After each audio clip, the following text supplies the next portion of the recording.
Hey, bold, beautiful people of the Most High. So I want to come and remind you that we have to have a thirst for God. We have to have a thirst for Jesus. You know, people say, oh, he's thirsty. Oh, she's thirsty. To me, when someone is thirsty, they're just wanting that attention. They're wanting, all eyes on them, things like that. Don't be thirsty for the wrong things. Be thirsty for God. Be thirsty for more of Jesus. Be thirsty for worship. Be thirsty for prayer. Be thirsty for praise. Don't be a raisin or a little prune in the spirit. Be a juicy grape for the Lord. Be that thirsty that you can't do anything without him, that you need him. When you are thirsty for God, you are like the tree that is planted by the river.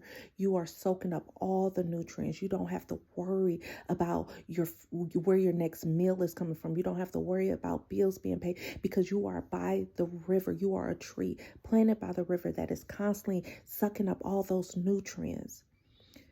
So when you are thirsty and you are filling that thirst with money, with people, with a job, with hobbies, things like that, you are quenching your spirit. Your spirit is going into like a little raisin, like a little prune or something.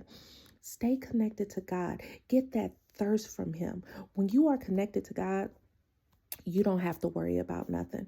You don't have to worry about how your bill's gonna get paid, what you gonna eat. You ain't gotta worry about that. The Bible tells us that in Matthew chapter 6. You don't have to worry about what you're gonna eat, what you're gonna wear, what you're gonna drink, because God is already supplying all that stuff. But if he's already supplying it, if you are not connected to him to get that thirst filled, then what are you connected to? What is your roots digging into if you are not connected to the living water to get that thirst filled?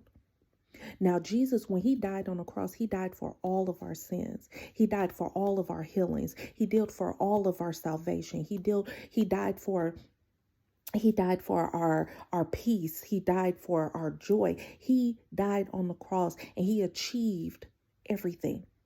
So he achieved healing. He achieved poverty. He achieved peace of mind. He achieved just victory over mental illness, over, marriage issues. He achieved it over, disruptiveness. He achieved it. So all you have to do is go and receive it. So if Jesus achieved it already, your only job is you have to go and receive it. But the only way you can receive it is by staying connected to him and being that tree planted by the river, soaking up all those nutrients, soaking up the things that God has already achieved. Soak it up, soak it up.